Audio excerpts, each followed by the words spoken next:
How do you create the right kind of culture, which is something leaders have to start. You have to start by respecting the people and giving them an opportunity to put forth their ideas, giving them a safe work environment to be in, psychologically safe work to be in. Don't blame the people, because people make mistakes and that's just human. But most of the time people make mistakes, it's not intentional. It's because there's a bad process in place.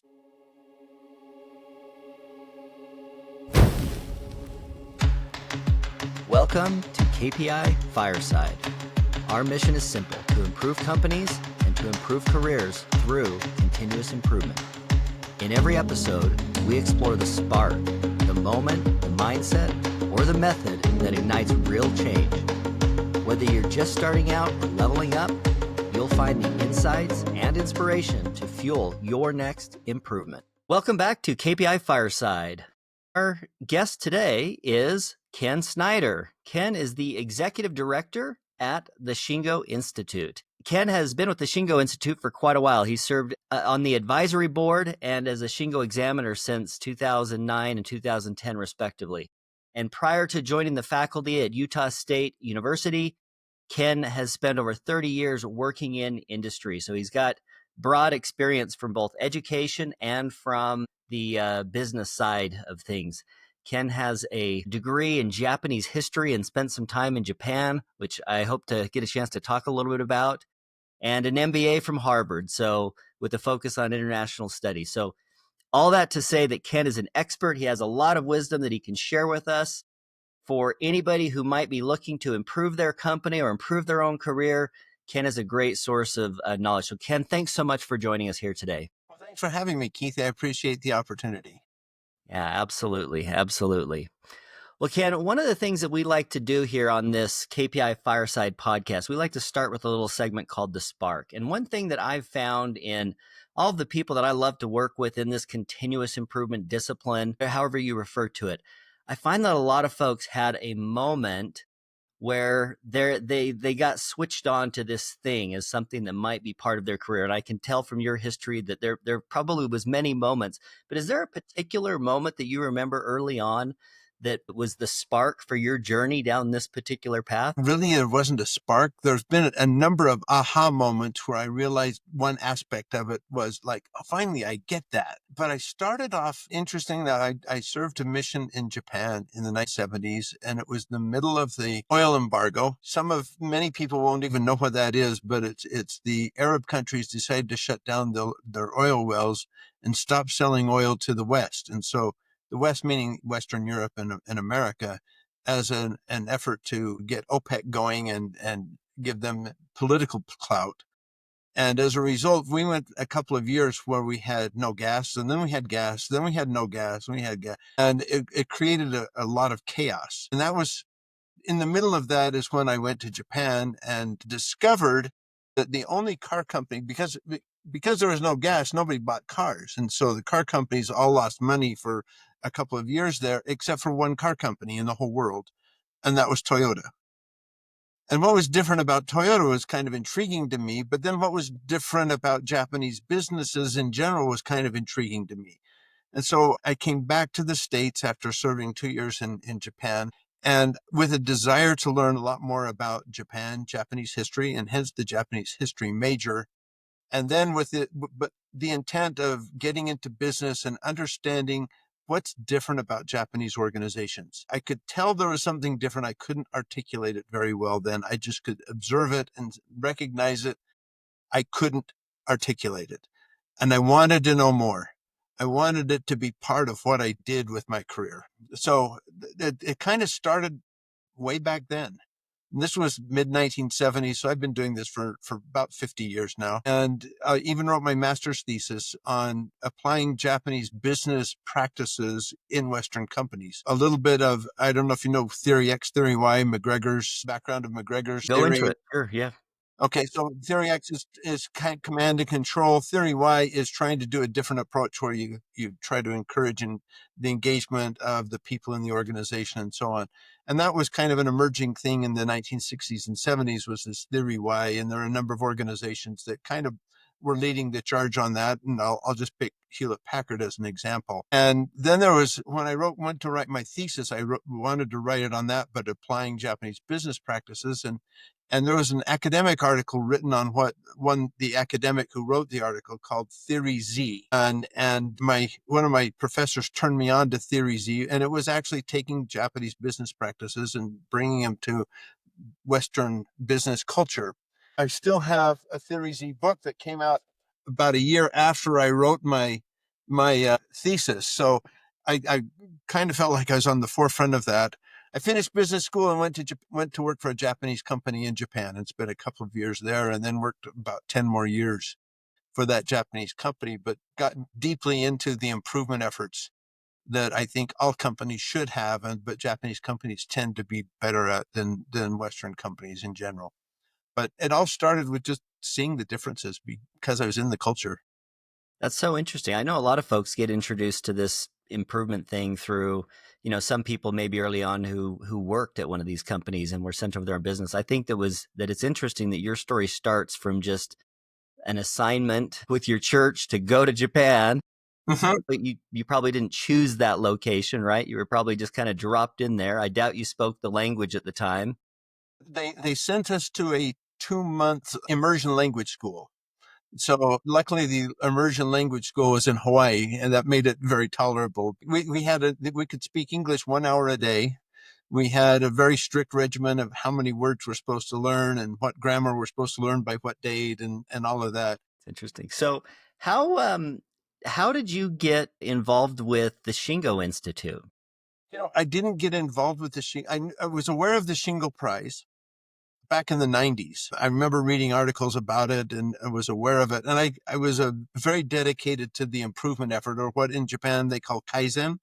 I was very dedicated to the Kaizen movement that as it got adopted by different people who studied like Toyota. Kaizen means Kaizen means improvement. It basically means getting better, change to get better. To literally, a literal translation of the characters would mean that changed for the better. I don't think it was well articulated in the West until maybe the books by Shingo and Ono came out, and The Machine That Changed the World was published by the folks at MIT.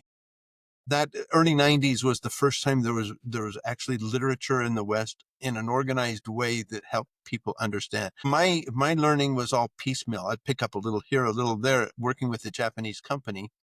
We did have a lot of the Japanese books that were popular at the time. For example, Ishikawa's books on statistical process control and so on. So I learned a lot of the tools.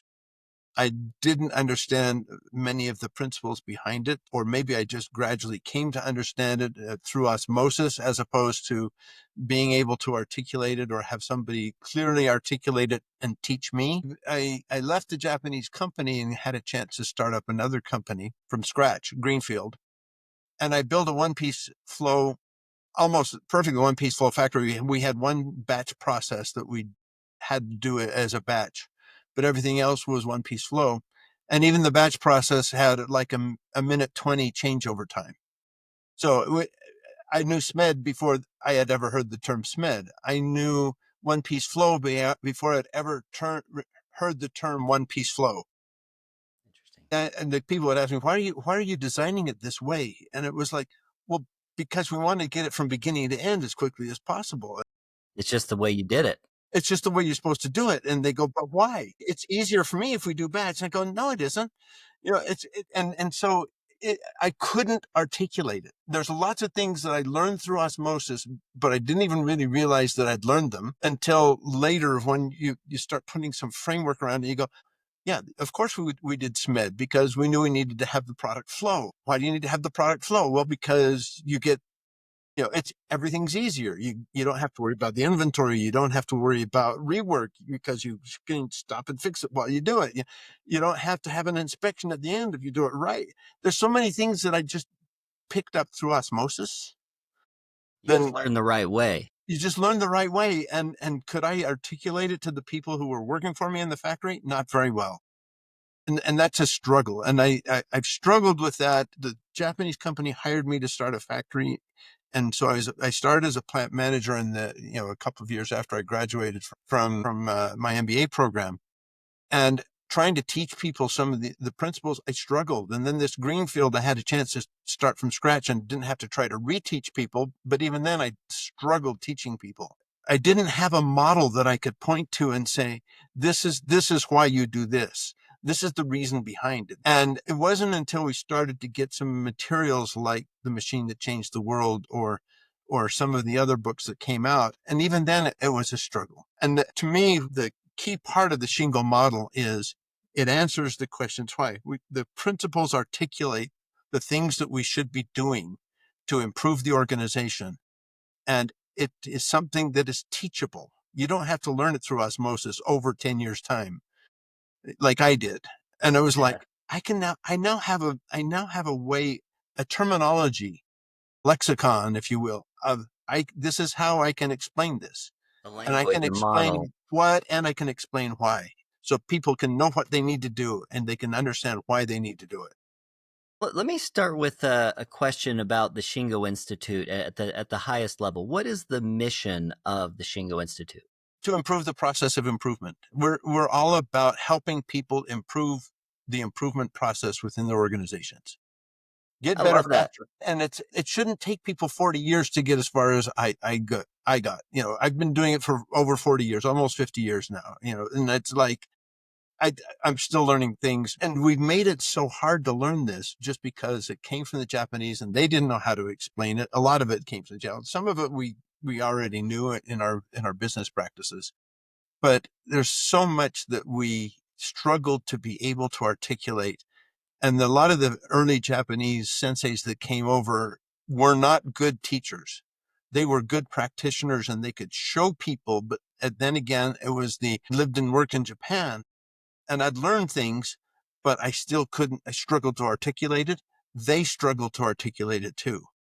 And what the Shingo model brings to the table is a way to have people understand what's going on, understand why they're going on, give them a framework to look at how can we make it better. And so our goal is to help organizations get better faster, And improve the process of improvement. you've got a language or a model or a framework. I forget what the right Model, we word is. call it the Shingo model, and The that's, Shingo model. yeah. Tell us what are the elements of the Shingo model. Elements that we have different elements. I'll tell you where we started and where we ended up. Okay. Because there's a little bit of a story. I warned you I'd tell stories. I love stories. Okay, so when we started the Shingo Prize at Utah State University in 1988, and this was an effort by a publisher by the name of Norman Bodek, who arranged for the translation of Shingo's books and Ono's book and some other books. And he also was very prominent in the operational excellence field, publishing just general books, so Deming's books and so on. And Norman, at Utah State, we hosted the very first operational excellence conference in North America. It was the only conference for many years. And so Deming and Duran and many other leaders in the operational excellence field or quality field or whatever came and spoke at our conference. Utah State was the happening place. Now, if you look at the general calendar of OPEX conferences, last time I looked, there was like 44 of them happening in the United States. It used to be just one in Logan, Utah, at General Utah Logan. State University. Yeah. So that's part of the reason why it's at Utah State, is because of the history of the conference.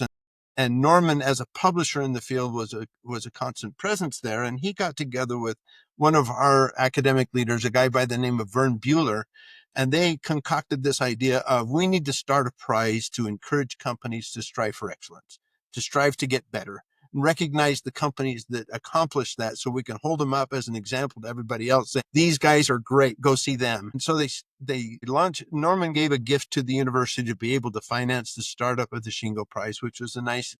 And we started the Shingo Prize in 1988, and it's been around now for 37 years.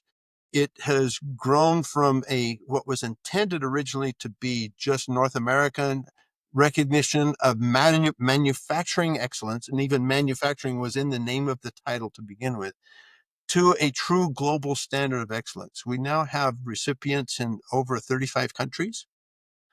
We have them in multiple industries, not just manufacturing, but in other production related industries such as mining, but also recipients in banking and in healthcare and in insurance and in uh, various different industries. And so it's grown around the world and it's broadened through to a number of different industries. The same principles apply no matter what kind of process you're working in. They may look different because you're not making a product, you're providing a service. But I'll just give an example. If somebody needs an insurance claim done, you want it done quickly because you've had some damage to your house or somebody died and you want to make a death claim. You That must is know a about the flood I process. had in my house last week. There's a process there that benefits everybody if it's shorter and If done correctly. And that's true whether it's manufacturing, whether you're a patient in a hospital, or whether it is a claim for an yeah, insurance company. The same principles apply everywhere. And principles are a big part of the shingle model that wasn't part of that. So I'll go back to the history. The original framework that we had three elements to it. One was you had good lean tools. I'm using lean in sure, the yeah, machine that changed the world definition of it. Good lean tools, good lean systems, and you got good results, and you could get a shingle price. And what we discovered is over time, most of the organizations that received a shingle prize, the first 15 or so years we ran it, were unable to sustain improvements. They got better, the results got better, and something happened like a change of ownership or a change of management, and then into management. and then they'd go down, and some of them got so bad, some of the recipients got so bad, people came to us and said, you gave them a shingle prize? Really? You gave them? And we knew there was something missing, and that launched a research project on my predecessors, because I didn't come until 2008. So around 2004, launched a research project on looking at the companies that couldn't sustain and what were some of the causes there. But more importantly, looked at the shingle prize recipients who kept getting better and better even after receiving a shingle prize, because they're the ones we need to learn about what does sustainability look like and how could they sustain that improvement effort and still keep getting better and better over time. And we learned a couple of really key points. The first thing we learned is that they focused on behaviors and not results. They focused on the behaviors that drive the results, not just the results themselves. If you focus on the results, it's too late. You got to look at the things that cause or that drive those results. And so we developed a way of phrasing that. We say ideal results require ideal behaviors. Okay. The second thing we learned is, and I'll give you a quick example, Sure. safety. It's Yeah, a manufacturing plant that has nobody get hurt. What we found is that the companies that kept getting better and better, they focused on things like every time somebody saw a safety problem, they reported it and took some action to make sure that that safety problem never resulted in somebody getting hurt, because they took some sort of preventive action to stop it from being a risk anymore. And they track the risks. They track the reports. They track the mitigation of risk, how long it took them to get it done, and having a solution in place so that nobody ever got hurt. And so what we saw was even the best organizations got better and better and had fewer and fewer safety incidents. And they did the same sort of preventive actions with regard to quality problems and maintenance problems and so on. And so it's a way of saying maintenance or prevention is better than trying to address a problem after the fact. Second thing that we found, though, is that purpose and systems drive behaviors. Purpose in the sense that every organization that we saw that kept getting better and better had a clear purpose. And that clear purpose was something that the team members to the executives, all of them understood, agreed with, bought into, and were emotionally motivated by a mhm, purpose. And they could articulate it. And I'll give a local Utah example of Autoliv. You could go to anybody in Autoliv and ask them, what's your purpose here? And they'll say, we save lives, save lives. right? Yeah, And that motivates the people in Autoliv to think about, what can I do in my job to save lives? Purpose drives behavior. It becomes a filter for everything they do, and for every idea they have is, what can I do to help save lives? But what we also found, and this is why it's not just purpose drives behavior, because sometimes people say they have a purpose, but then they do something completely opposite. Or they have a system in place which forces the people to do it exactly the opposite. Yeah. And so you've got to make it easy to do those right things. And that comes down to the systems in the organization that actually people have to follow as part of what they do. And so you have to change the way the systems operate to make it easy to do the right thing and hard to do the wrong thing. And so we phrase that as purpose and systems drive behavior. So purpose first, systems to make it easy. And the third thing we found is whenever we talked to the companies that kept getting better and better and better, they could answer the question, why? We'd say, why did you do that? And they could say, well, because we wanted to get better product flow.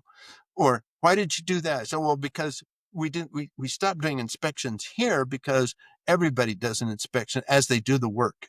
And we have a way of making sure they're doing it the right way because we've got standard work right here and they can all see it. They could articulate a reason for why.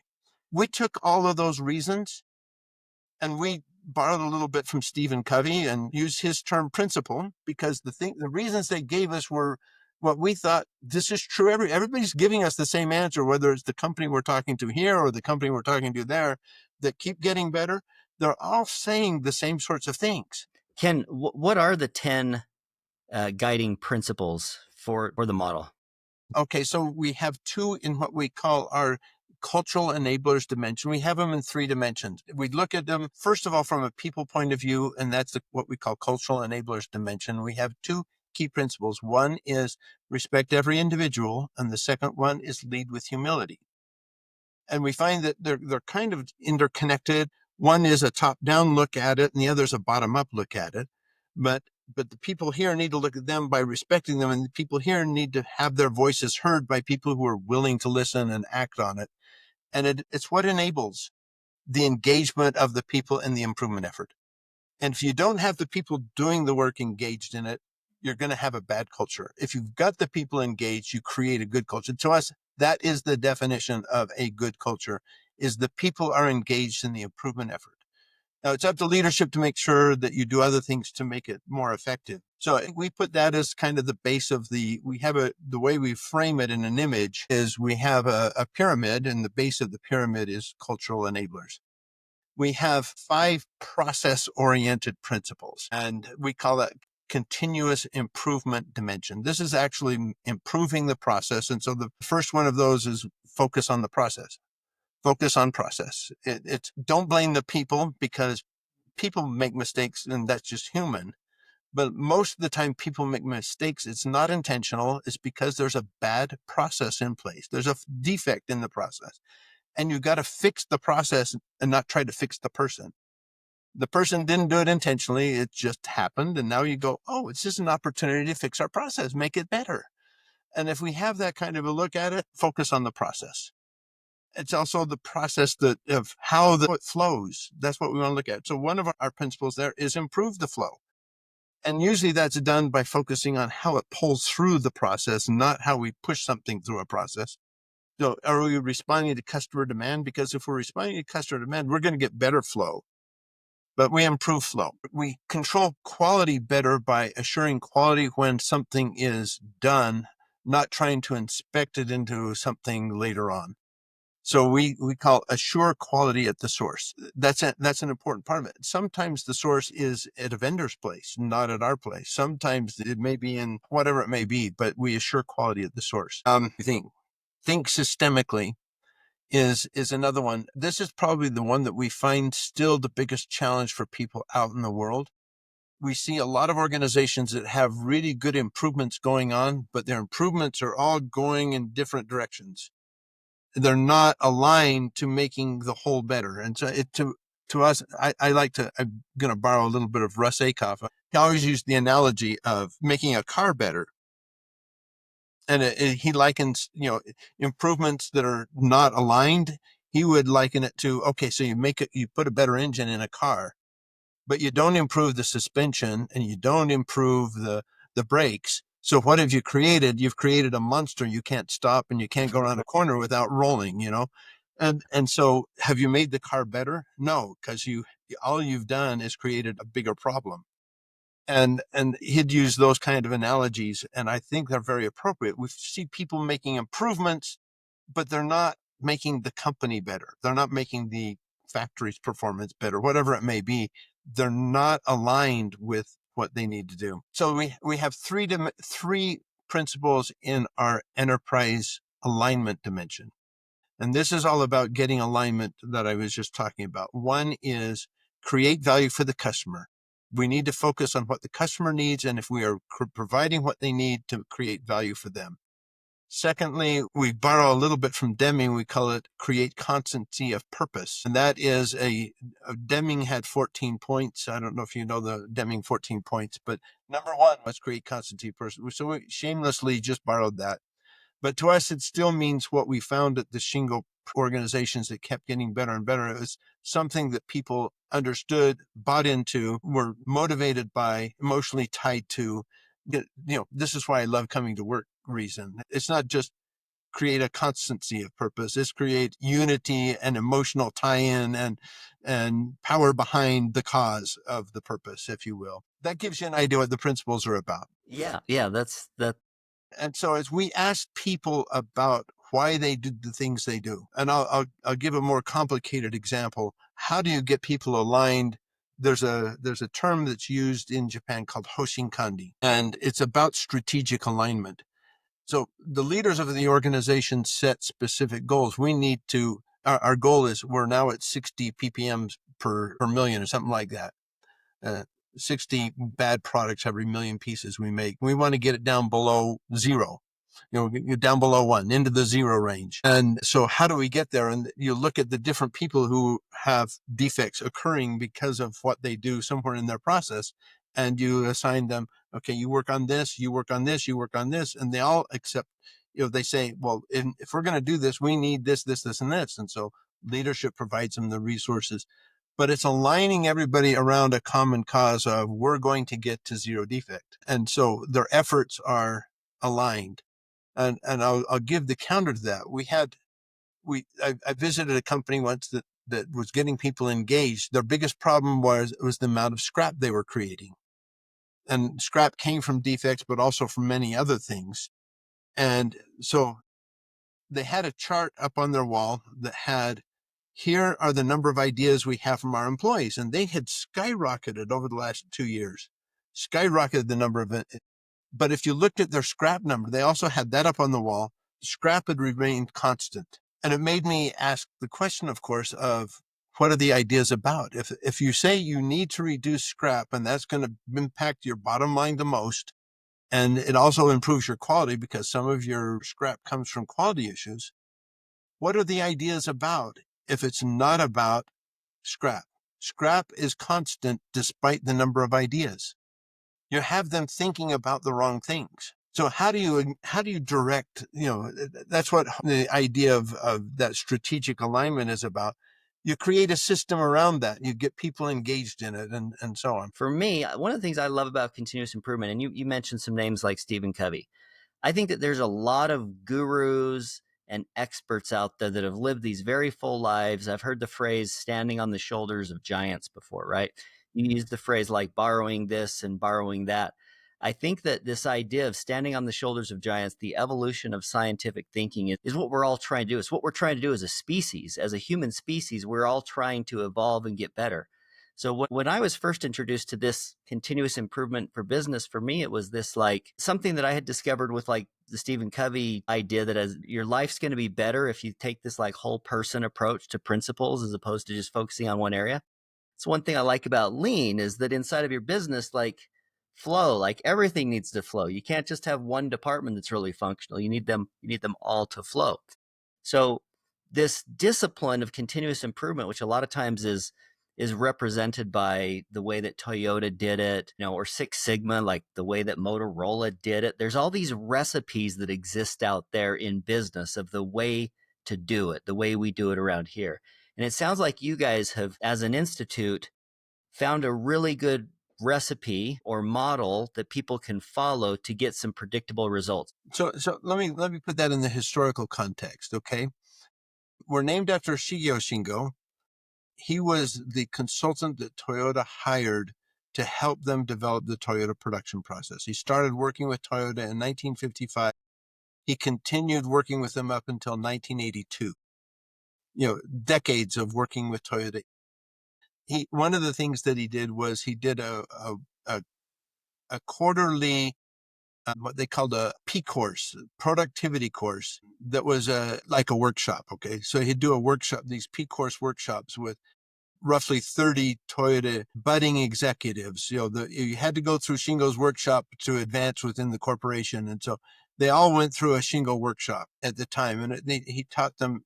It was largely, I've had a chance to review the content. It was largely what focuses on the continuous improvement dimension. It's how do you create one piece flow? How do you assure quality at the source? What does it mean to focus on process? And how do you embrace scientific thinking? And it's things like that is more how do you focus on the different process elements. Didn't teach him that much about alignment and how do you get the whole organization aligned.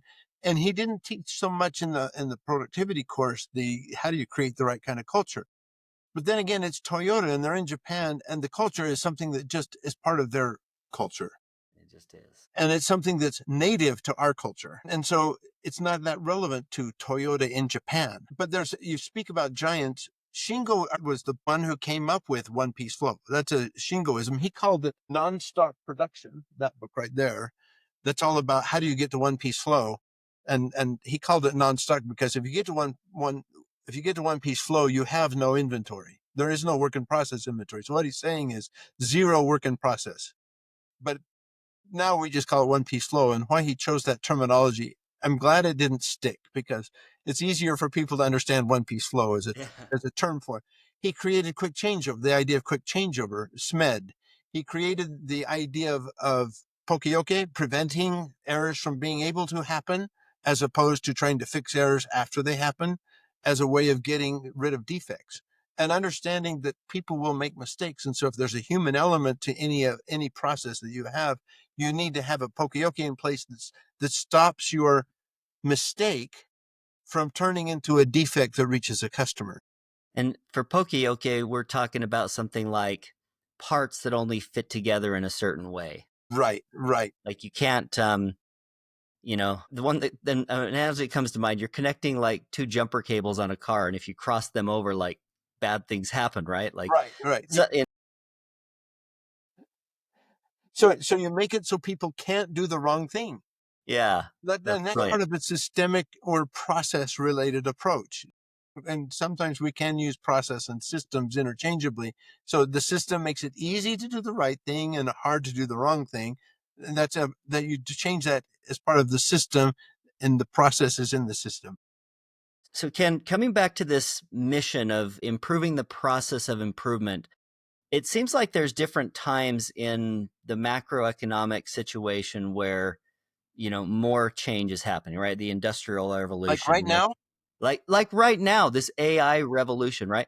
How important is it for companies and leaders of companies to improve their process of getting better when faced with tidal waves like AI? I think AI is not the last technology that's going to come along to change our world. Just in my maybe longer than most people's lifetime, we've lived through the introduction of computers. There were some computers that were around, but even I remember when the first mainframe came out. So let alone the personal computer, I was already in my 30s when the first personal computers came out. And so it's like we've lived through computerization.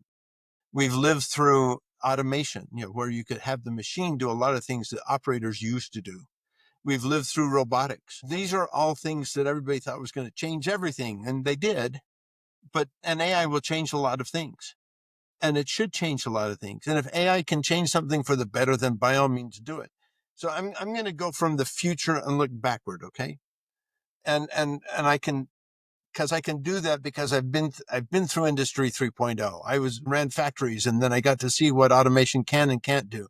I got to see what robots can and can't do. So now I can project forward and look back at what'll AI do and what does it look like. Here's what I know. Okay. I know that you can't automate a bad process.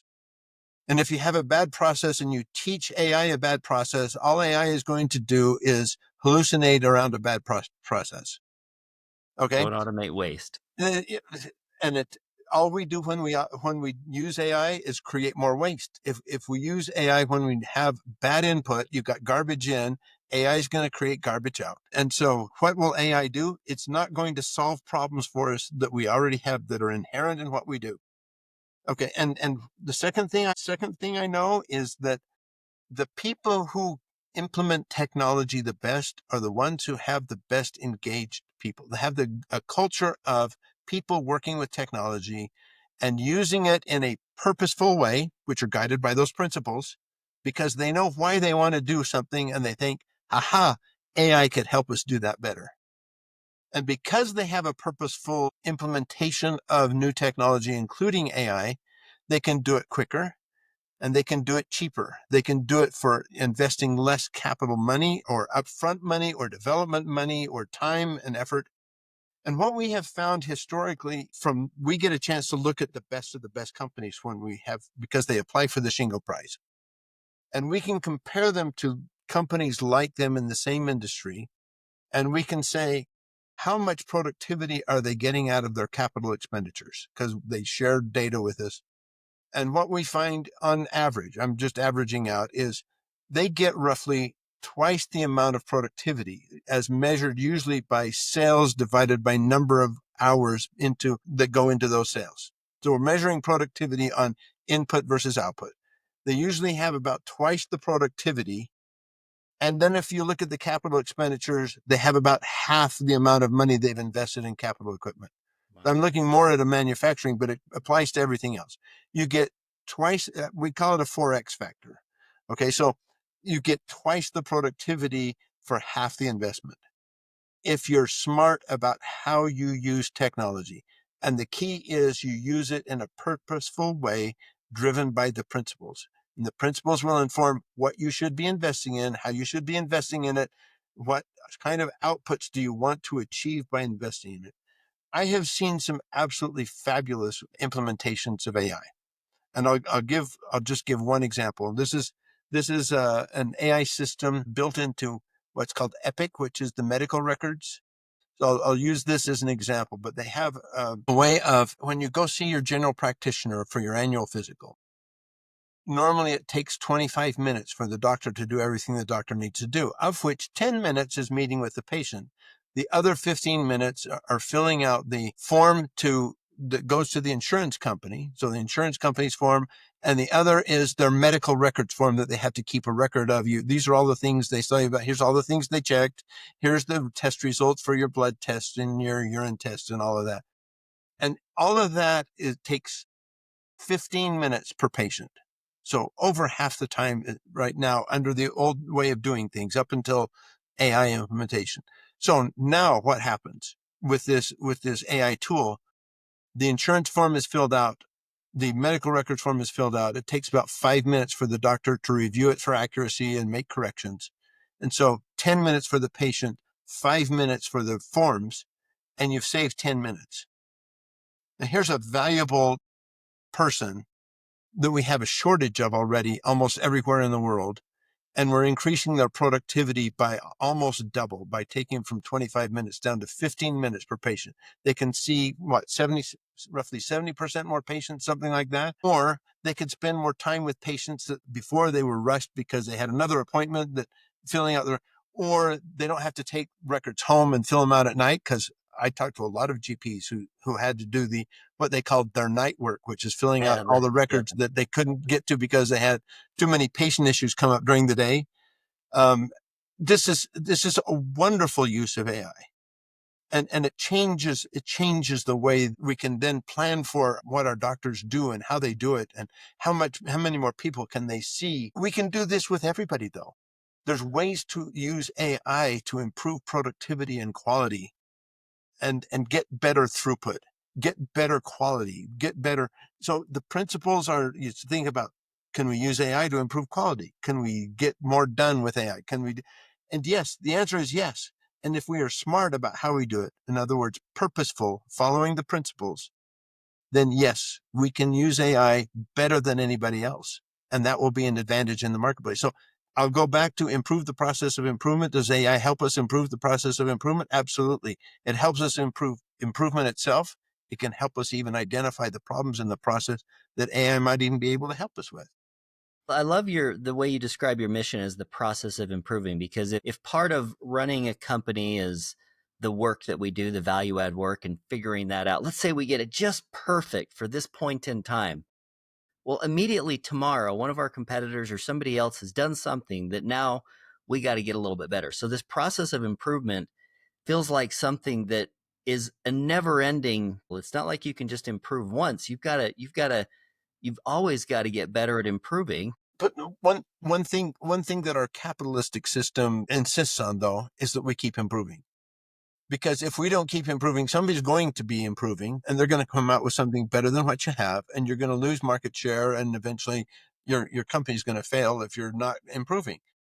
We have to improve. I think that there's something empowering about this discipline, this work, and understanding, how things work in a business, cost versus expenses. And, I mean, somebody who just has learned a particular skill and might not understand, like might not see these things, but the thinking that goes into a lot of this process improvement work, I think is really good for everybody. Let me ask you a few questions about the people that you work with at the Shingo Institute in companies. What size companies does the Shingo Institute work with, and what kind of individuals do you guys work? Small companies to large companies. Some of the biggest international companies use the Shingo model, Fortune 50. So it's something that some small business owner, somebody that runs a tire shop, or It somebody who just invented something that they're selling on Etsy. I'll give you some examples that we know of a couple of dentists who have applied it in their dental offices. The Shingo principles and the trainings that they get, they figured out how to get better patient flow through their dental office, how to do their records better, how to do their billing better, how to do particularly the treatment of patients inside their mouth. We've seen it in law firms that have adopted the Shingo model. How do you get better quality on the cases that you write up, your research briefs or whatever it is? So it doesn't matter what kind of organization it is. It can be small, it can be large. We have, if you look at our recipient organizations, where the organizations that have received the Shingo Prize, a good chunk of them are multi-billion-dollar companies, though, too. And I and saw we'll have, and I'll use the example of Abbott. Abbott has, I don't know, 120 different facilities, and they have four major divisions. And across the divisions, they've got about 120 different operating sites. And we've got maybe 10 or 12 that have received a Shingo Prize. So they have a corporate initiative to implement Shingo throughout their organization worldwide. And they have people internally that support that. They have some standards they've set up, uh, worldwide. And so they have support people, they have trainers, they have, internal coaches and so on. They have a lot of resources that a small company doesn't have. And you guys have a lot of like free resources and websites. There's videos and stuff Yes, that I've yeah, seen. they So have a it's lot of pretty stuff in easy there. to get We also introduced have to. we also have a network of what we call licensed affiliates, but they're partners of ours who are mainly consulting companies, but they also deliver Shingo workshops. So we have a set of curriculum on that teaches the model and how to implement the model and what kind of, we learn a principle, for example, respect every individual. What are the systems that impact that? Well, if you don't have a good communication system up and down the organization, you're not going to be able to hear what the people are saying. So you're not respecting their opinion because you haven't built a way to listen. And if they have ideas, if you don't have an idea management system, you're not respecting them, because even if they have ideas, you have no way of even hearing about it or implementing it. And you need to have some sort of recognition system. If somebody has a good idea, you want to be able to tell them, that's a great idea, thank you. But And if they, if you don't have a recognition system, you don't have a way of doing that. yeah, We good teach them idea that, system. yeah, so we teach the principle, but we also help them understand the systems that help support that principle and how to make those systems so that they can drive those ideal behaviors. And so we do that. That's what our workshops are all about, is creating, understanding the principles better, creating the systems that drive those ideal behaviors so that you can get the ideal results. So Let me Yeah. ask you this. If I was like a manager, maybe a business unit or function leader, not the CEO, but VP kind of level or something inside one of these big companies, and maybe I use Shingo, I was exposed to one of my past companies, or maybe I listened to this podcast, I'm interested in it, but my company hasn't fully adopted it. How would you what would you say to me, or how would I position that inside my organization? Like, who do we need to get engaged in this Shingo thing to move forward with it? How does it start? Uh, Sometimes it starts from the top down, and that makes it easier because you've got the executive support that you need when it's a top down initiative. The risk you run if the executives are too involved, then it's something that doesn't stick. And when the executives go to their next opportunity, you get new executives, they want to make their own mark, and they change everything because the last guy did this. I'm not going to do it. So if it's only executive driven or only executives and engineering driven, it won't stick. We've got plenty of examples we can say. But if you're a mid-level person who wants to do it and you don't have executive support, the best way for them to approach it is do it, show the results, and then go, here's why I got these great results. Love it. Just do it. And then usually what will happen is if they can do that, then the executives go, we want more like that. So then they encourage others to do it too, and you get them to support it. In a big organization where you've got multiple sites, what they do is you get a leadership group at a site or a couple of sites who raise their hand and say, we want to do it first. Let us try this. And then as they succeed, then they get held up as the lighthouse example within their organization. They're shining brightly because look at what they're doing, and we're willing to help you guys learn how to do this too. And what we end up at, I'll give you an example of a common phone call we get at the Shingo Institute. We've had a lot of organizations whose best plant in the world is in Ireland because the Irish leaders all got together and said, we want to be the best plant in the world in our respective organizations. And they all decided to get better together. So Like cross Ireland, industry? some of it even in the same industry, but don't tell anybody that because they probably let people into their plants that they shouldn't have. Like those competitors also came and we showed them how to do something and then they showed us how to do something and that sort of, but at any rate, you can edit that out if you want. Oh, that's great. But we've gotten a number of phone calls over the years where we'll get a plant leader from somewhere else in the world within that organization where the Irish plant is doing better than anybody else. And we'll get a call saying, we want to be like Ireland. That's interesting. And you go, okay, who are you with? And, but, but it's because they see what greatness looks like. And they say, Yeah.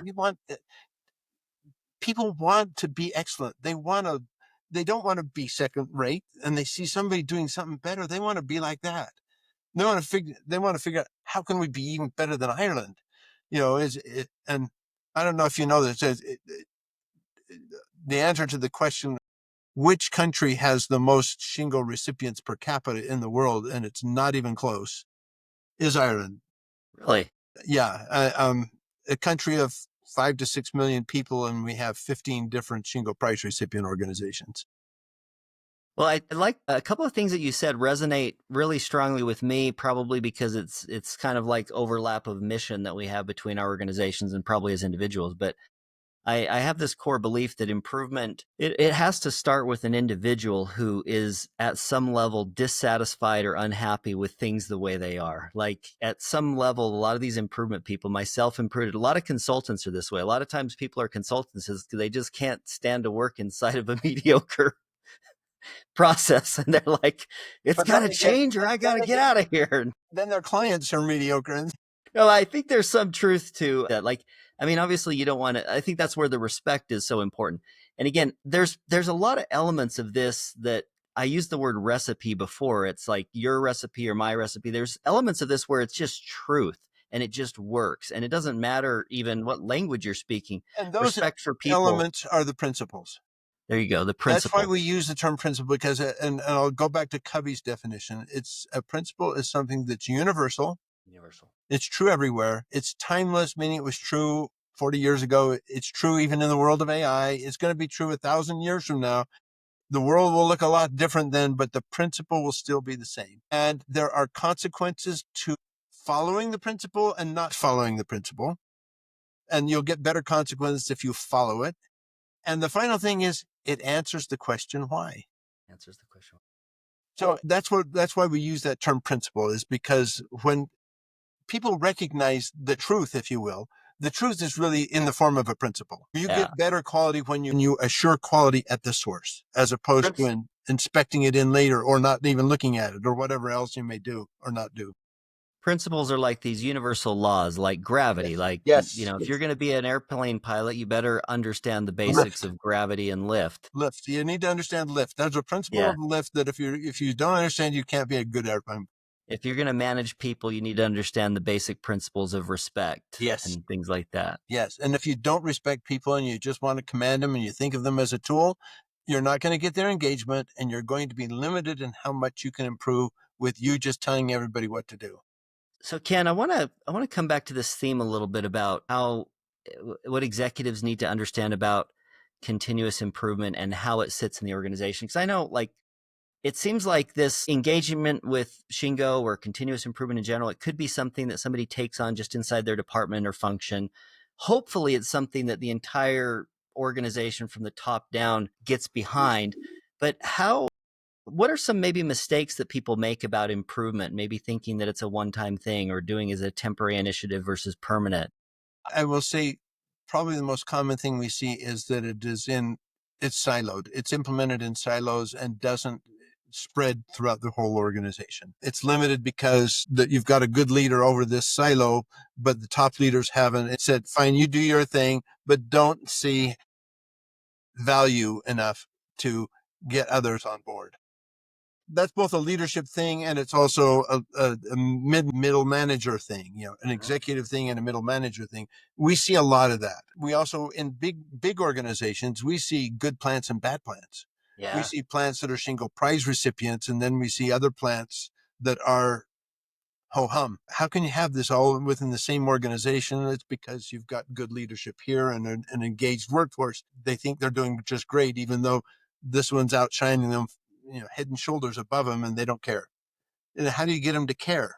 How do you get the leadership to care? How do you get the team members engaged when leadership doesn't? I mean, you have so many different problems you have to deal with in those cases. So I'd say that's the biggest thing we see is inconsistencies within an organization and then within the enterprise as a whole. I've noticed that just in my own experience as a manager of anytime you got more than two people doing a thing or two things doing a thing, and you get that variation, you're always asking, why is one of these so much better or so much worse? And the systems thinking, the belief that, hey, there's got to be a reason why this happens. You brought up a term a few minutes ago, and I just kind of went past. I want to come back to it. Could you explain the difference between KBIs and KPIs? Okay, so the best company I mentioned in the research that we did that they focused on behaviors. Okay, so they measure when you want to have a focus on behaviors, you need to measure what matters, and behaviors matter. Having people report safety problems, for example, as the example I gave earlier, matters. And the way you do that is you develop measurements so people can measure the behaviors.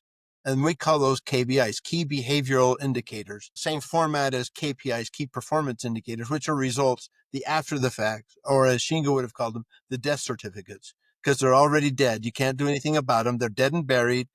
There's nothing you can do about them. If you don't focus on the behaviors, you're not going to be able to change anything. And so, but you've got to be purposeful about that. Finding and measuring those behaviors, finding what are the right behaviors to measure, first of all, is difficult.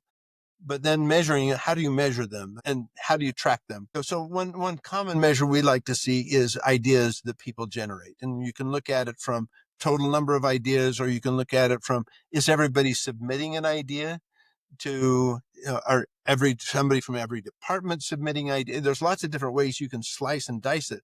But if you're not measuring it, you have no clue about anything. Or have you got broad engagement across different departments? Have you got broad engagement across all the people in a department? Or is it just a couple of people doing all the ideas?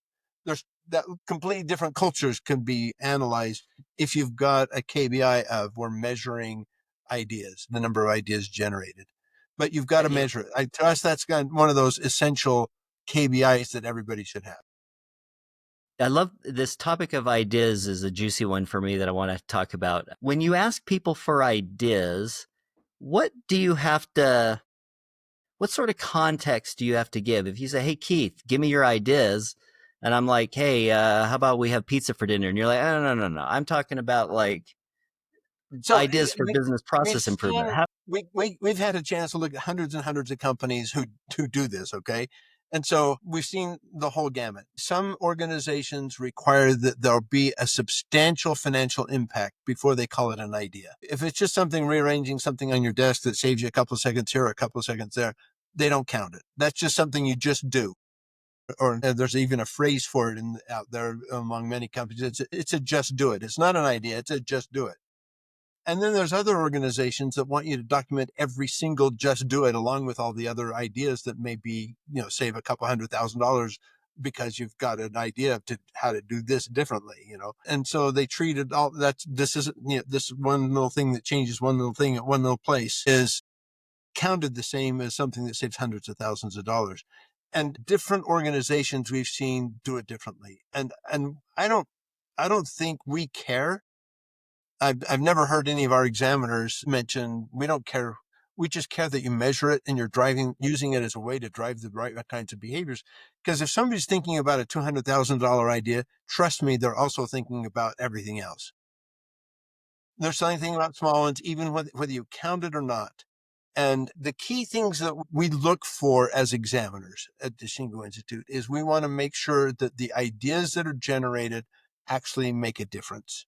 And that's why I mentioned that up front is a lot of ideas don't. In some ways, they make it worse. They're like the motor in the car. They make things worse. And we want to be looking at the ideas and seeing, are the ideas making the organization as a whole? And that's the most common thing we see is that so many ideas out there don't make the whole. This episode is brought to you by KPI Fire, the all-in-one platform for continuous improvement. With KPI Fire, you can align strategy, drive execution, and engage your people. So whether you're leading a team or driving enterprise-wide change, KPI Fire helps you deliver real results. Learn more at www.kpifire.com. You mentioned something a minute ago about the importance of having a feedback system, right? Yes. I heard a talk one time from a consultant who was doing an interview with somebody who had worked at Toyota, and they were sharing their wisdom about the Toyota production system. And he said something that I remembered, and I always found it interesting. He said the ideas that they're sharing were intended or supposed to be or limited to be like their area of work rather than ideas telling other people what they should do. And I was like, I mean, an idea from me to somebody else could be like a piece of their feedback mechanism to know what they might Okay, want to so do let differently. me be a little more specific upon what I think they mean. Okay, and personal experience. I work in Japan at a plant there for a couple of years. I go back to the States and we start up a plant in the States, and we have this feedback system that we set up so we can get ideas from people. At the very beginning, 100% of the ideas are all about things that I should do as the plant manager to make life better for them. Okay. And most of them were things we couldn't do or things we purposely did not want to do, or you name it. It was just like, can you need to do this? Can you need to do that? And it's like, okay, this is not what the idea system is all about. As the people got better trained, and they could understand why we do the things that we did them and why we were doing them and how to do them. And as they got better trained, they came up with really good ideas of how to fix a process, how to improve a process. And that's what you want. So what you don't want is me saying to somebody else, I've got an idea. So how you can do something better. That's not that's not the job of people, and unless there's what you want is. And so I'm going to put this, take out the personal, go back to the process. What you want is ideas that improve a process of something. It doesn't matter whether it's yours or somebody else's. And I don't think Toyota limits any idea that anybody has on how to improve a process. If anybody objects to any kind of idea, it's because it's personal and because it's not relevant to a process. Are there any other words of wisdom that you could share about as managers managing this idea process? Are there some like key insights about if you're going to ask for the ideas, like how to respect the ideas, or any other interesting insights about how to run that? The best systems about ideas that we see have a timeline to them. Well, first of all, there's an escalation. There's the things that they can do themselves, and they need to be able to be empowered to be able to do that. There's things that they can do within their work group, and they can take care of it in their huddles. People need to be empowered to do that. They don't need to escalate those to, I need a new tool to be able to do this. Can you buy this tool, which takes it up a level? Or I need some engineering support to be able to make a plate that does this, guards this thing right here that is a safety risk or something like that. I don't have access to the machine shop. Can the machine shop make this plate for me? Or there's things you can escalate and can go laterally without going all the way up and all the way back down. You've got to, so the idea system is something you need to make it tie it into the communication and how you tier your communication system. There's things that will require going up a level before they can come back down. And that's what I mean by feedback. Yeah. But I was never this good. But I've seen some companies who have implemented a never say no. So when it comes back down as a no, you rephrase it as we understand the problem. We can't do it because of this, but can you help us think of another way we might be able to tackle that and be able to make the improvement that you're suggesting? And so it becomes a discussion and a plan that might generate, but for whatever reason, we can't do it.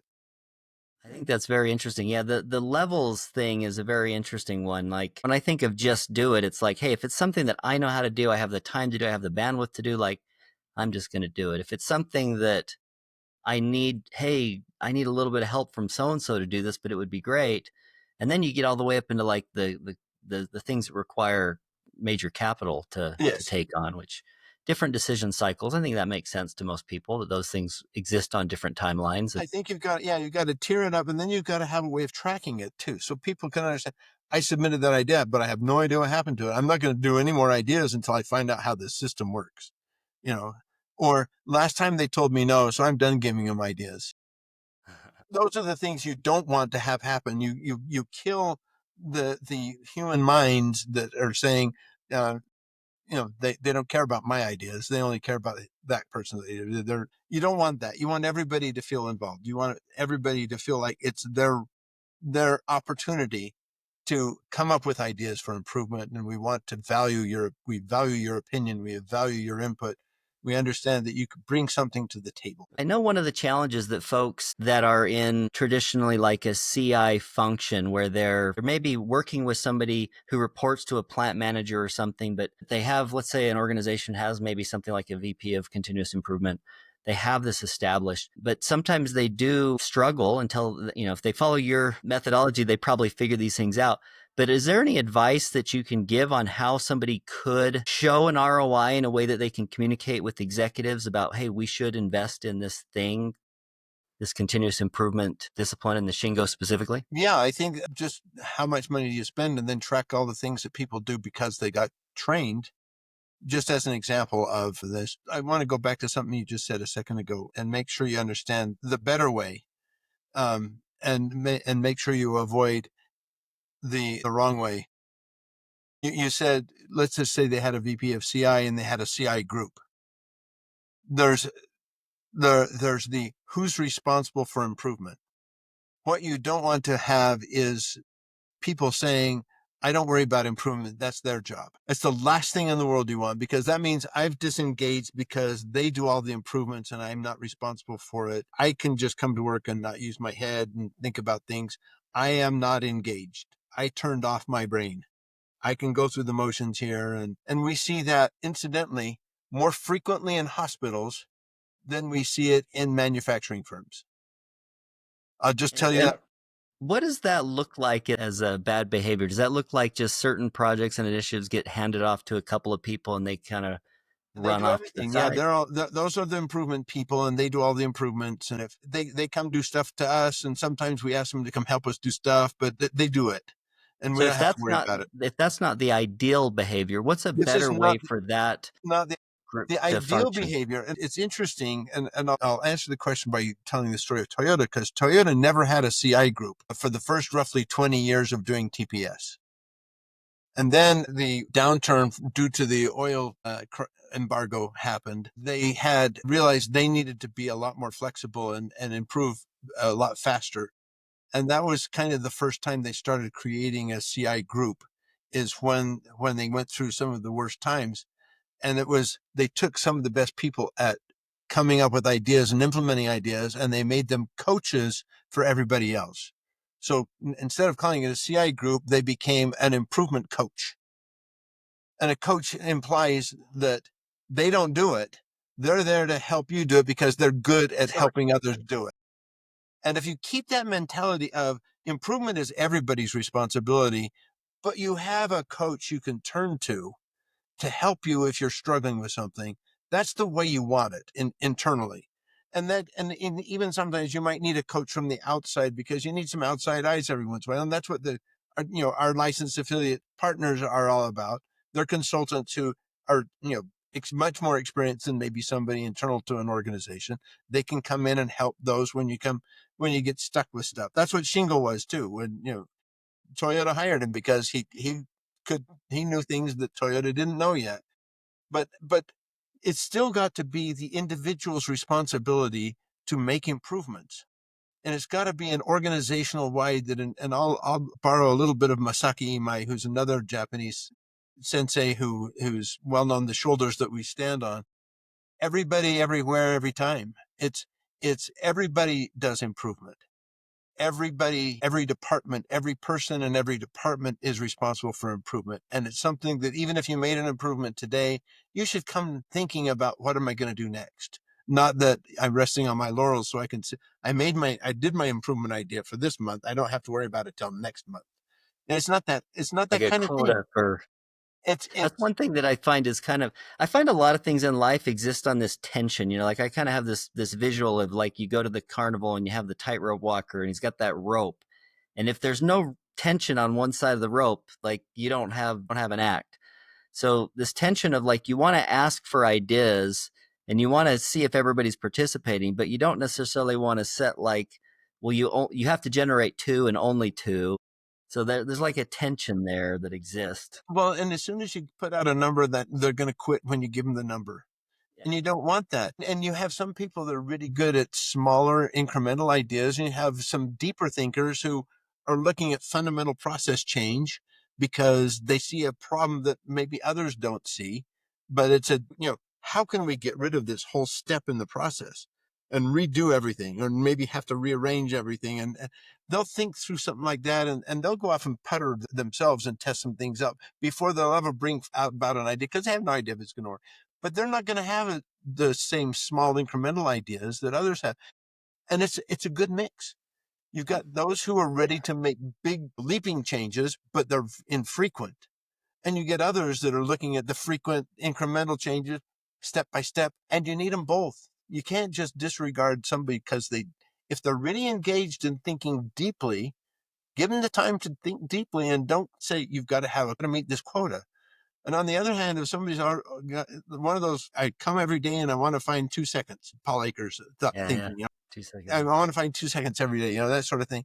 Let them do it, because they're going to find little thing by little thing by little thing. And it's going to have this multiplicative effect that you actually make some big changes over time, but you do it step by step by step by step. And it's okay. You want both. You need both. Both are good. So I have this phrase that I like to say, if you don't have one, you are one. So for example, if I don't have a cook, I am a cook. If I don't have a lawn guy, I am my own lawn guy, right? Like if I'm running a company, if I don't have a graphic designer, maybe I am the graphic designer. I got to find one. So in the context of like the job of a CR function or the leader, I guess two angles here. What are the things that the CI function might do in an organization? And then how much of a person's time who isn't in that CI function, how might they think about how much time they should spend on this improvement thing? Everybody should be thinking about it all the time. So when I'm going to use, maybe we should have talked about this at the beginning, but continuous improvement does not mean you have to, every improvement has to be linked in this step by step process. I see people who think that's what it's supposed to mean. And to us and to me personally, to me, continuous improvement is everybody's thinking about it continuously. I'm working on it continuously. I am continuously trying to find ways to make the work of the Shingo Institute better all the time.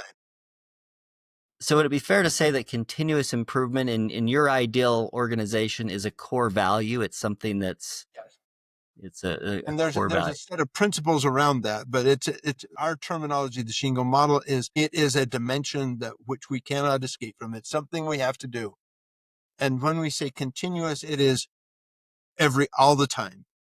It's continuous. It's continuous. It never stops. We never stop trying to improve. Okay, I want to go into this. You mentioned something about the theory X, theory Y. So I'm kind of referring back to some of the research and some of your comments on what that is, and you could explain a little bit of what that is. But one thing that I think about a lot is I can't imagine anybody who on their first day of work at a new job was anything less than excited and optimistic about what the future held, right? I think this maybe a little overstatement, but most people, when they come to work on the first day, they're excited. They think it's going to be a great fit. They think it's going to be a great company. It's, the world is going to be amazing. And then something happens and people become disengaged at some level. And I believe that this idea of continuous improvement is this light that can shine on people and on organizations to help create that balance. I'm wondering if this idea and your understanding of theory X versus theory Y and what is just natural behavior for humans, how we can get the most out of people at work and also enjoy work, right? I think we spend a lot of time at work. We ought to be doing something that we like doing and that fuels us and drives us. So Shingo in his books calls people who kill ideas idea killers. Idea killers. I mean, that's exactly what they are. Command and control, by definition, is an idea killer. If only the boss has good ideas and that's what the boss thinks and that's the way the boss manages things, then everybody else doesn't need to think. You've killed all the ideas through command and control. It's over. And you're not respected as an individual. And the boss isn't going to listen to you anyway. So why do I bother thinking? Why do I bother trying to improve anything? Everybody turns off immediately. So there's idea killer number one. Idea killer number two is if you listen to, if somebody submits an idea as an example and it just gets a flat out rejection, no. And you can, like I said, you can go back and say, not no, but we can't do this way. Is there another way? Or we can't do this now because we have to do this other thing first. And, or whatever it is, always keep people engaged when they put themselves out there and put forth an idea and they want some respect and they'd like to see a yes, but it's not a yes. How do you treat them? Because how you treat them at that moment can kill their ideas forever. Or you can turn them on and keep them engaged. And that it's really important to treat people with ideas with the respect required to keep them engaged. That's an idea killer number two. And I can tell you the biggest broad sweeping idea killer we see is people who then leaders collect ideas, make productivity improvements. That frees people up. What Toyota did is made those people coaches. They picked the best people out, the best coaches out, and made them coaches. And what we typically do is we say we're going to lay this group off because we don't need them anymore. Yeah, that's And sad. the idea becomes a weapon used against them. And the weaponization of ideas to punish workers by laying them off because they came up with a good idea is an absolute 100% eternal idea killer. The second you weaponize ideas to lay people off, you've killed the idea. You've killed the culture. So Those are some examples of idea killers, both on a little level, beginning, and then also how do you just wipe them out altogether? yeah, what's funny, Ken, is I know that a lot of times there's this talk that happens between let's just say employees and then leadership, and there can be an us versus them mindset a lot of time. And one thing I know from interacting with a lot of executives that there is no company that exists anywhere that doesn't want more people that are good at solving problems and doesn't want more good ideas, right? And most leaders that I know, myself, I'll even include myself in this.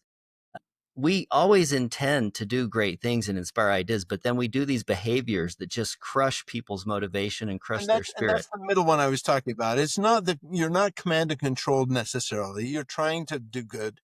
You just sometimes don't listen to people or don't respect them, or they see an idea and you kind of pass it off like I don't have time for this now or whatever it may be, and you kill an idea. Or you can just you can do what some I've seen organizations do this. They use lean tools to punish people. Okay, you're supposed to learn all this stuff and get better, get more productive, and then when it's all done, they then lay them all off, and you kind of go. So let me just So getting tie this back, back. If you're pretty common though in that, and that's where it's really important to not do that. And again, I like intuitively, this is one of those things, the thinking, knowing, the thinking, doing gap, right? Like we all know that to be healthy, you exercise more and eat less. But tonight at 9 o'clock, I might tap into the Ben and Jerry's, right? Like I know that I shouldn't do it, but I still do it. Doesn't everybody have ice cream at night? But like as leaders, I think we know that we shouldn't do these things, and probably sometimes even unintentionally, unknowingly, we do these things.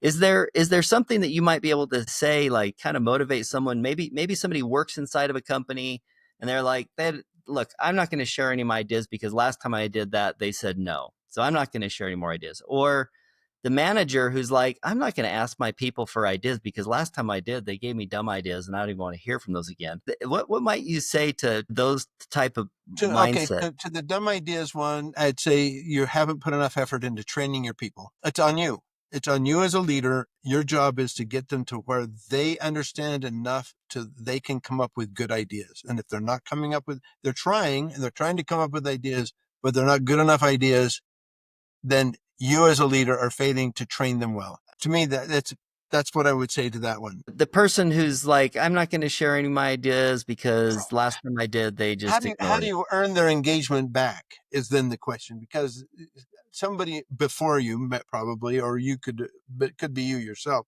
turn them off. You killed their idea, so you killed their thinking, and they don't. Why do I bother? I don't want to spend this much time and effort to come up with an idea and then submit it just to have it shot down. And so why bother? That's why. And so how do you re-engage them is somehow you need to think about them as an individual. What can they bring? Encourage them and then treasure the idea they come up with next so that they can keep coming up with ideas. Some of that might be giving them a new opportunity and with a challenge to it and then say something along, we're really struggling with this process. I'm hoping with your experience, you might be able to come up with some ideas of how we could make it better. You open a door that they thought was closed and you can reopen it again. Somehow you want to get them re-engaged from how they were treated in a way that turned them off. Yeah, basically, try again. Try again until it works because it can work. It does work. It Like you does say, there's does work. principles. It does There's work. And yeah. I get to see really great organizations all over the world where it works. And so I agree, it does work. And I love to walk into, I'll just kind of I'll give one final story. I visit a lot of plants in China and a lot of manufacturing for the world happens in China, even if tariffs are now adjusting that a little bit. One of the worst factories I went into, I was told they said, could you come visit us because we have the best continuous improvement program in the world. That was their claim. And I walked in the plant and it was dark. Nobody, absolutely nobody had a smile on their face.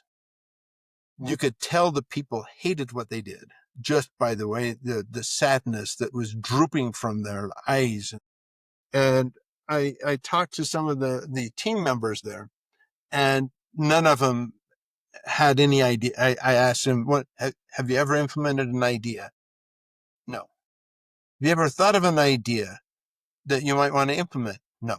They were 100% disengaged, totally turned off. Just the sadness that they exuded was depressing and help me understand why China has the highest workplace suicide rate in the world. I get a chance to visit great places, really good engagement from everybody. I could go up to anybody and ask them, have you had an idea and was it implemented and how was it implemented? And I did that with a number of different people in that facility. They said, yeah. and this is the change it made, and here's how it improved the productivity or the quality or whatever it was about. And it was like, and I even went into some of the support functions. Have you had any ideas? Yes. And so it was, and they were so excited, and people were smiling and engaged and loved their work. And I go, okay, this is not a China thing. This is like everywhere else in the world, a leadership thing. And it's how do you engage the people? How do you create the right kind of culture, which is something leaders have to start. You have to start by respecting the people and giving them an opportunity to put forth their ideas, giving them a safe work environment to be in, psychologically safe work to be in. And how do you make sure you communicate well, and all those things that help build that right kind of culture. It takes leadership to start it, and then engaging the people, and then reinforcing it over time. It's the same that happens everywhere in the world. You'll get people that love their work, and they'll be engaged, and do some really great stuff. That's excellent. Let me just ask you a couple of, call these the rapid fire questions. These are just quick questions, one phrase, sentence kind of answer, pretty Yes. quick here. The most important job of a leader is to Lead blank. with humility. Lead with humility. I love it. Is there a book that you recommend people start with, or one that's on your reading list currently? Um, to lead with humility, or just a book in In general? general, just in general. Separate Okay, so question. I was on lead with humility. The one I always go back with is Leadership and Self-Deception. If you haven't ever read it, if you wanted to learn what humble leadership is like, yeah, I recommend that one. That's a good one to start with.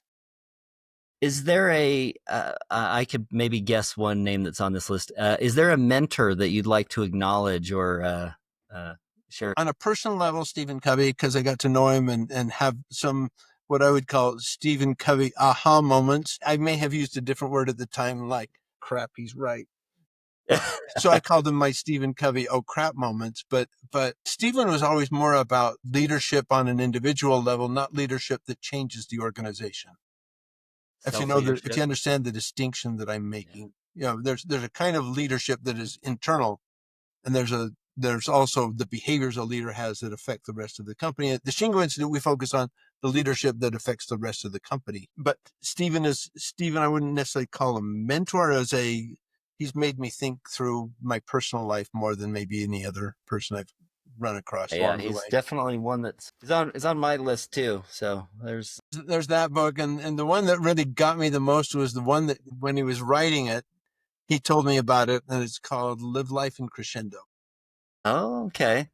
I don't know if I've read that Maybe one. because I'm older than you and I need to think about what the rest of my life is going to look like. Do you have a favorite question? Maybe even a couple So of as favorite. an examiner, I found the best question to ask is the one I've been using is, have you implemented any ideas lately? Or have you ever had an idea to make an improvement or something like that? Because as you walk them through the process of asking that question, you can find out how their idea system is managed. You can find out how they were recognized with it. So you can find out about the recognition system.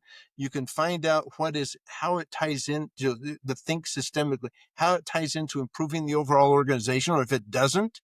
Because if one time I asked a question of a team member and said, well, how does that tie into the goals that are the corporate goals that are sitting up there on the wall? And she looked up at the corporate goals like she'd never seen them before and said, I don't know. And to me, okay, you can learn all of that with starting with one simple question that people love to answer. Especially if they've done something, they want to brag about it. We give them a chance to brag about it and praise them for, oh, that's a great idea. Tell me about how did this work? I You like submitted that. the idea. Did you hear back from them very quickly? You had any ideas lately? That's a great one. Did you have to go through engineering approval or through management approval? Was there a budget involved? You can really get into understanding a lot of the systems around it with one simple question to start. That's a great one. This is another finish the sentence. Continuous improvement is Continuously improving. just improving. There you go. Okay, and then last one. What are you most fired up, most excited about right now in your life and where you're at?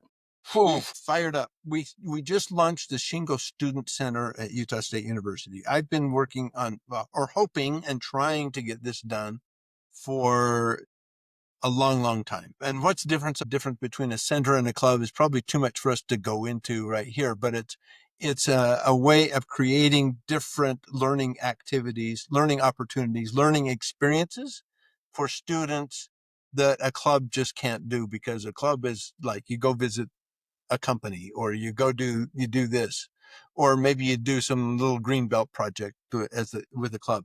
This is, to me, raising it a whole level in terms of the importance and emphasis that it's placed before the students. So what's got me most fired up is getting this up and going before I sign off. So yeah, I love it's the first, it's the Shingo Institute and the Huntsman School of Business working together to leverage the opportunities that the Shingo Institute brings to our undergraduate students. Excellent. Well, Ken, is there anything that you want to share with our listeners, a resource or a website or upcoming events Well, or anything if that they you want want to to know share? more about Shingo, it's really simple. Our website is shingo.org. There's a section of our website that has a brief overview of the Shingo model that we've talked about, and we encourage whoever wants to. We also allow people to download a free handbook about the Shingo model. It's about a 40-page handbook. It's not very big and takes about 45 minutes to an hour to read all the way through it. It gives you a really good overview of the model, and we provide that for free electronically anyway. So I encourage people to visit the website and take advantage of the resources that are there. It also has a listing of all of the recipients in the 35 plus countries around the world and contact information, what industry they're in, and what are some of the highlights of their Shingo Prize recipient journey.